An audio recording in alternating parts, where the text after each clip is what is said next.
Today marks President Trump's 100th day in office, and a fire has damaged the historic Clayborn Temple, a civil rights landmark in Memphis, Tennessee. Good morning, I'm Corva Coleman from NPR News, and here are today's top stories.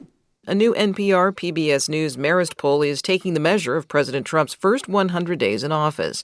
NPR's Domenico Montanaro reports many Americans say they're not pleased with what they're seeing. More than 1,400 people were reached by telephone, online, or by text, and they were asked to grade Trump's first 100 days in office. The top answer was an F. 45% of respondents gave Trump the failing mark. About half that, 23%, gave him an A. 80% of Democrats and 49% of independents gave Trump an F. 54% of Republicans, meanwhile, gave him an A. Trump has just a 42% approval rating in the poll overall, the second worst score for a president's first 100 days in 80 years of polling. The lowest, Trump, in 2017, when he was just a point lower. The survey has a margin of error of plus or minus 3.3 percentage points. Domenico Montanaro, NPR News, Washington. A new NPR analysis has found that President Trump has targeted more than 100 opponents and perceived enemies in his first 100 days in office. NPR's Tom Dreisbach has more. The Trump administration has used government power against a wide range of targets, including law firms, universities, media organizations, and student protesters. Trump has also personally ordered criminal investigations into former officials he considers disloyal. Sean Brennan is a former federal prosecutor who was fired for prosecuting people who attacked the Capitol on January 6, 2021. I was retaliated against for taking actions that were well within the law, but that were politically unfavorable to the people in charge. The White House maintains that Trump is ending the weaponization of government while also getting accountability. Tom Dreisbach, NPR News. The Trump administration will ease the effects of its tariffs on American automakers. The move, first reported by the Wall Street Journal, comes as Trump prepares for a rally tonight outside of Detroit. NPR's Danielle Kurtzleben has more. The new policy is designed to keep American automakers from paying multiple of Trump's new tariffs simultaneously. For example, car makers wouldn't have to pay the 25% steel and aluminum tariff on top of a 25% auto parts tariff taking effect later this week. An administration official speaking on condition of anonymity confirmed the policy to NPR, though the administration has not yet released detailed information. In a statement, Commerce Secretary Howard Lutnick said a goal is, quote, providing runway to domestic manufacturers, giving them time to invest in more domestic plants. Danielle Kurtzleben, NPR News. NPR has learned 2 employees of the government cost-cutting entity DOGE have been given accounts on classified networks used to send nuclear secrets.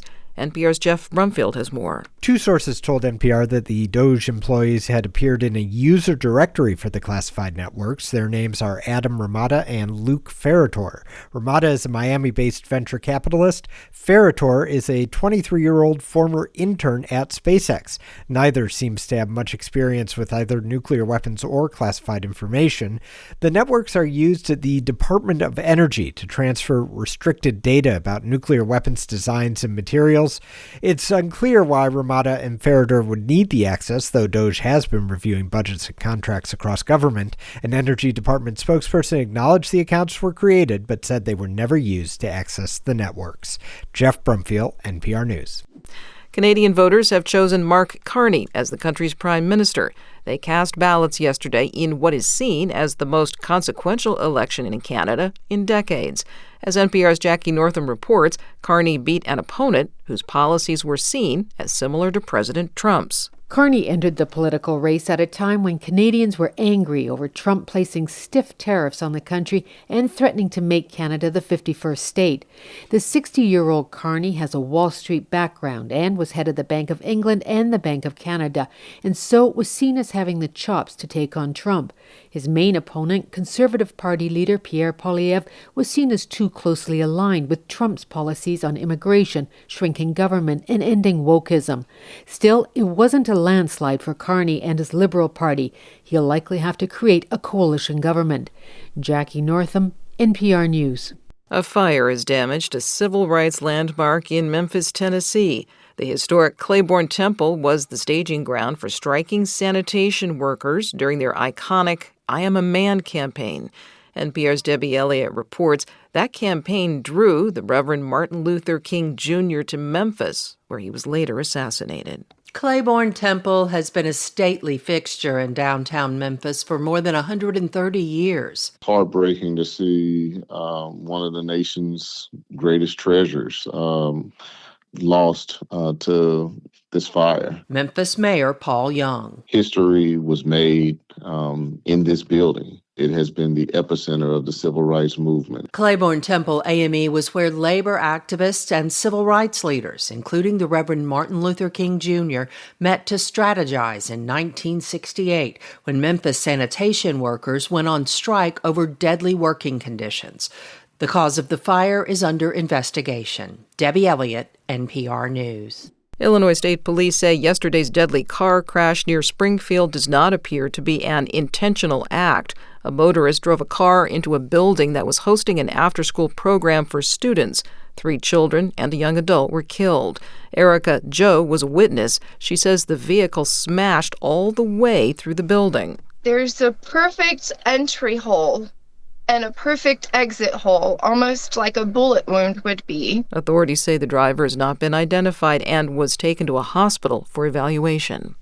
The U.S. Navy says an incident at sea that resulted in the loss of a fighter jet is being investigated. NPR's Giles Snyder reports the jet slipped off the hangar deck of an aircraft carrier. The Navy says the incident happened in the Red Sea aboard the USS Harry Truman, which has been involved in launching airstrikes against Yemen's Iran-backed Houthi rebels. In a statement, the Navy says sailors were towing an FA-18E Super Hornet into place when they lost control and the jet fell overboard, along with a small towing tractor. One sailor sustained a minor injury. The Houthi rebels claim to have launched an attack on the carrier group, and there are reports the Truman made a hard turn to evade Houthi fire. But it's unclear if that contributed to what happened, and the Navy says the Truman Strike Group remains fully mission-capable. Super Hornets cost at least $60 million each. Giles Snyder, NPR News. The Trump administration is threatening to again close the border to cattle crossing from Mexico. This happened for months last year. That was after authorities detected a flesh-eating parasite called the New World screwworm in a cow in southern Mexico. From member station KJZZ, Nita Kravinsky has more. Last November, Mexican and U.S. officials worked together to put in place new protocols for cattle imports into the United States, leading to a lengthy border closure for the livestock. Now, President Trump's Agriculture Secretary Brooke Rollins has sent a letter urging Mexico to lift restrictions on USDA-contracted aircraft fleets that she says are equipped to fight the parasite, or her department will close the border again. Mexican President Claudia Sheinbaum implied that this latest measure was politically motivated. What we're saying is that they can't use Mexico as a piñata, Sheinbaum says. For NPR News, I'm Nina Kravinsky in Hermosillo, Mexico.